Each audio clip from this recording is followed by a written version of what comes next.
So ito na nga mga idol ang ating ingredients para sa ating mixed vegetables. Ayan, ito ang aking isda o Japanese fish ito mga idol. Hindi ko alam kung anong tawag dito. Isa ito sa mga frozen food.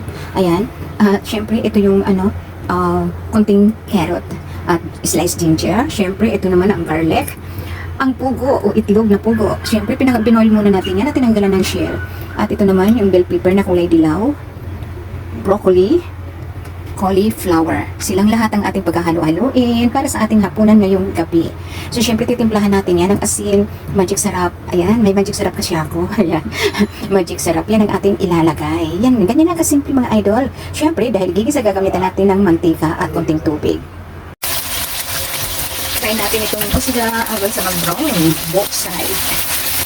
Ayan, pag nag-brown na ang both sides, isit aside muna natin at saka natin i-mix pa maluluto ng ating gulay. Ito mga idol, brown na siya, kaya babalikan na natin. Ito yung sana itong mga idol, very sensitive to ice kasi nagiging pa agad siya. Kaya hindi natin ito natin. Talagang tumibig siya at nabibigay. Wala pa rin ng skin, wala pa rin suko, kaya ganyan.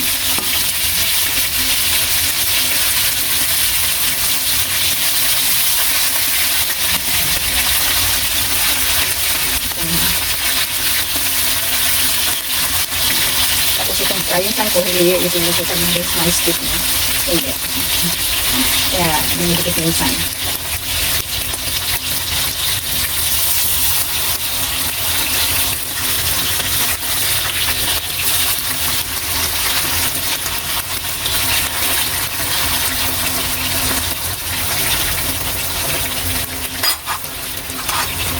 Hindi natin pwedeng galawin yun dahil maliburo yan niya either.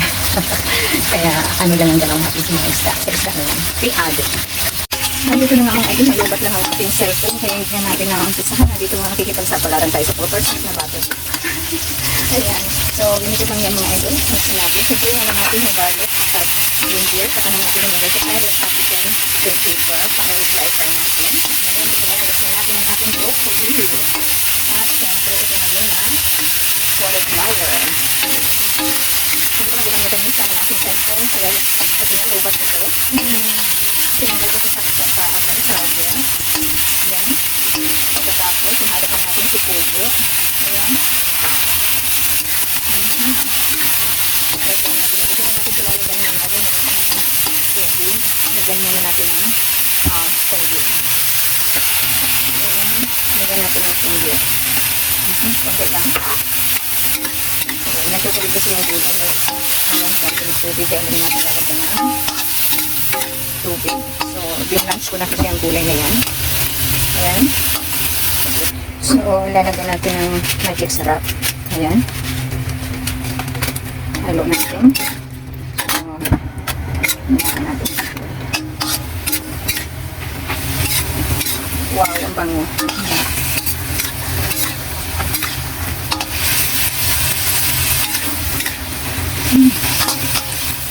Tapos lalagyan natin ng cornstarch. Cornstarch with water. Kaya hindi natin nilagyan ng tubig dahil yung gulay may konting tubig siya. At ito naman na cornstarch may tubig. Yan ang magsisilbing gravy nitong ating gulay. Ayan.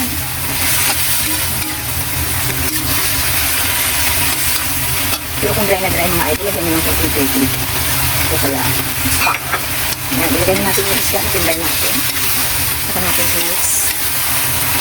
Hinaan natin ang apple dahil magdadry siya masyado. Yan. Yan. Kita nyo, very colorful. Ay, ang ganda ng kulay. Alam nyo mga idol, mahilig ako sa mga ganyan na colorful na pagkain. Siguro kaya ako masagahin. Dahil mahilig ako sa mga colorful. Ayan, sa masayang tingnan. So, ayan na ang ating gulay. Wow. Tapos din. So, okay na siya mga idol. Pwede na natin siyang hanguin para makakain. So ito na nga guys, ang ating gulay luto na at luto na rin ang ating sabaw, kaya pwede na tayong maghapunan.